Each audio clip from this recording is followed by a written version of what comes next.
Good evening विद्यार्थियों। मैं शुभम सोनी, आपका शिक्षक। आज मैं आपके सामने राज्य शिक्षा केंद्र मध्य प्रदेश भोपाल वार्षिक परीक्षा सत्र 2026-27 का लेटेस्ट फॉर्मेट यानी कि जो हमारे कक्षा 8 यानी कि कक्षा 8वीं में गणित विषय या कहो हिंदी, सामाजिक विज्ञान, संस्कृत, अंग्रेजी, उसके अंदर जो परीक्षा का प्रश्न पत्र का जो फॉर्मेट है वह किस प्रकार का होने वाला है उसके बारे में डिस्कस करने के लिए यहाँ पे आया हूँ। तो मैं आपको बता दूं कि परीक्षा का प्रश्न पत्र का फॉर्मेट या ये कहो कि कक्षा 8वीं में जो कुल 100 अंक रहने वाले हैं वह किस प्रकार से डिवाइड रहते हैं। अधिकतर 8वीं कक्षा के विद्यार्थियों को यह जानकारी नहीं होती है कि उनका प्रश्न पत्र कितने अंक का होने वाला है और प्रोजेक्ट में उनके लिए कितने अंक रहने वाले हैं।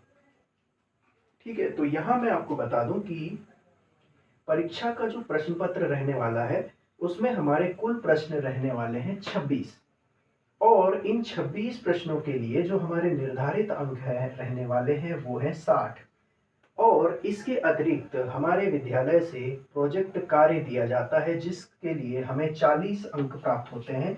इस प्रकार कुल हमारे 60 धन 40 यानी 100 अंक का प्रश्न पत्र रहने वाला है। वैसे देखा जाए तो प्रश्न पत्र 100 अंक का नहीं रहेगा, हमारे कुल अंक जो हैं वह 100 अंक रहने वाले हैं, जिसमें हमारा प्रश्न पत्र जो कि 60 अंक का आएगा जिसे हमें मध्य प्रदेश बोर्ड द्वारा या राज्य शिक्षा केंद्र द्वारा जो भी सेंटर दिया जाएगा वहां पे जाकर के देना होगा। तो वह वाला जो प्रश्न पत्र है वह 60 अंक का होने वाला है और 40 अंक आपको प्रोजेक्ट कार्य के आपके विद्यालय के शिक्षक द्वारा दिए जाने वाले हैं। तो इस प्रकार से हमारा परीक्षा के प्रश्न पत्र 60 अंक के और प्रोजेक्ट कार्य 40 अंक के, ये दोनों मिलाकर के हमें 100 अंक का किसी भी विषय का कक्षा 8वीं का रहने वाला है पेपर। तो आइए हम जानते हैं कि ये जो 60 अंक का प्रश्न पत्र है वह विवरण किस प्रकार का रहेगा। तो विद्यार्थियों देखिए कि बहुविकल्पीय प्रकार के प्रश्न अर्थात सही विकल्प जो कि 1 अंक के 5 प्रश्न रहने वाले हैं, ये आपको प्रश्न क्रमांक 1 से प्रश्न क्रमांक 5 तक के रहने वाले हैं। यानी कि इस प्रकार के प्रश्नों में हमें एक प्रश्न दिया रहेगा जिसके 4 विकल्प दिए रहेंगे, उन 4 विकल्पों में से किसी एक का चयन हमें करना होगा। तो ये हमारे बहुविकल्पीय प्रकार के प्रश्न हो गए और इनकी संख्या रहने वाली है 5 और इनके लिए हर एक प्रश्न के लिए जो अंक निर्धारित किया गया है वह है 1 अंक। इसी प्रकार हम आगे चलते हैं तो देखेंगे कि हमारा अगले प्रश्न जो है वह प्रकार रहने वाला है रिक्त स्थान प्रकार का प्रश्न। रिक्त स्थान प्रकार के प्रश्न में हमें कुछ कथन दिए रहेंगे और वो कथन बीच में लाइन के द्वारा प्रदर्शित रहेंगे और हमें यह बताना होगा कि उन खाली स्थानों में कौन सा शब्द, वाक्य या संख्या आने वाली है।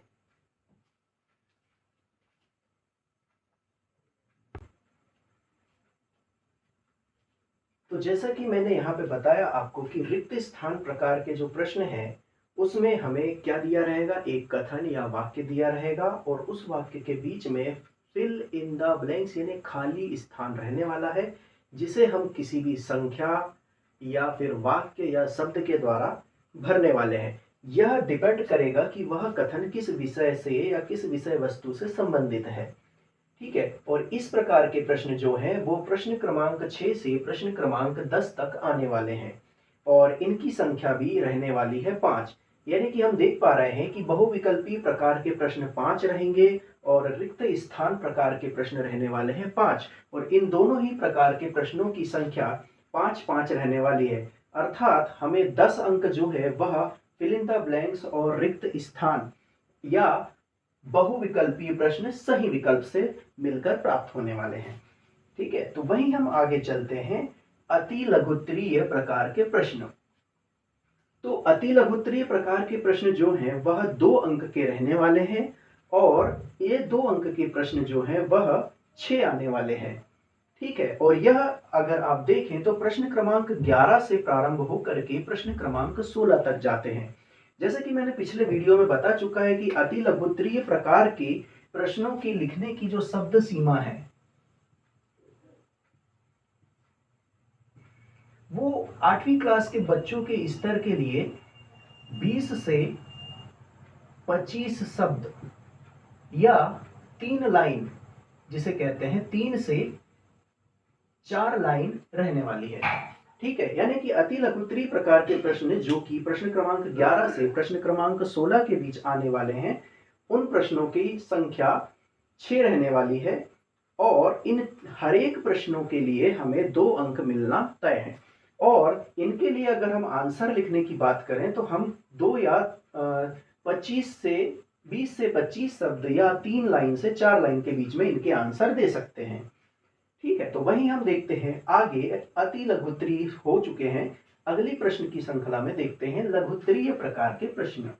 तो लघुत्तरीय प्रकार के प्रश्न में यह जो प्रश्न होते हैं वह अति लघुत्तरीय से थोड़े से ज्यादा इसमें आंसर लिखना होता है और इनके लिए हमें 3 अंक निर्धारित किए गए हैं और इन 3 अंक के लिए हमारे पास जो कुल प्रश्नों की संख्या है वह रहने वाली है 6।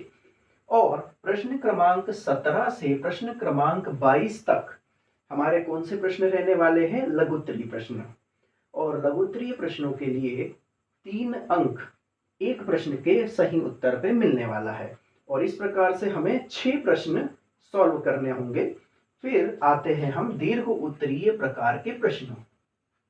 तो आपको बता दें विद्यार्थियों, दीर्घ उत्तरीय प्रकार के प्रश्न जो है बहुत महत्वपूर्ण होते हैं और कक्षा 8वीं में सबसे ज्यादा अंक दिलाने के लिए होते हैं।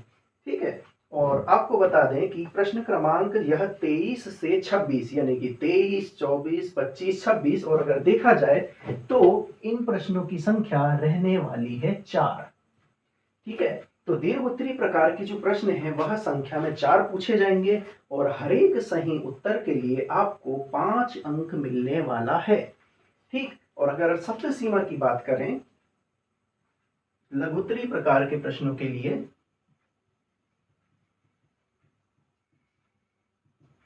तो वह ये मान के चलिए कि 50 से 100 शब्द बहुत सफिशियंट है और लाइनों में बात की जाए तो आराम से आप 10 लाइन के अंदर इसको कंप्लीट कर सकते हैं। और दीर्घ उत्तरीय प्रश्नों की बात की जाए तो यह आपके 100 से 200 शब्द या लाइनों में गिना जाए तो आराम से, लाइन क्यों, इसको हम कहेंगे कि लगभग आपका एक पेज आगे और पीछे या 1.5 पेज कह सकते हैं आपको लिखना पड़ सकता है। ठीक है, तो इस प्रकार से हम देखते हैं कि कक्षा 8वीं के लिए जो प्रश्न है वह कितने प्रकार के रहने वाले हैं, जिसमें बहुविकल्पी प्रश्न, सही विकल्प कह सकते हैं या रिक्त स्थान प्रकार के प्रश्न, अति लघुत्तरीय प्रश्न, लघुत्तरीय प्रश्न और दीर्घोत्तरीय प्रश्न। तो हम यहाँ देख पा रहे हैं कि ये सभी प्रकार के जो प्रश्न हैं इस प्रकार से पूछने वाले हैं। ठीक है, तो मैं आपको यहाँ एक एग्जाम्पल बताता हूं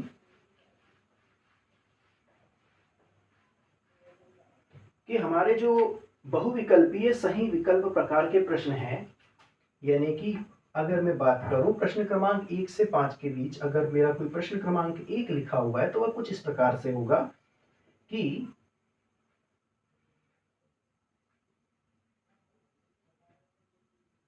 समबाहु त्रिभुज वह त्रिभुज है जिसकी भुजाएं बराबर होती हैं।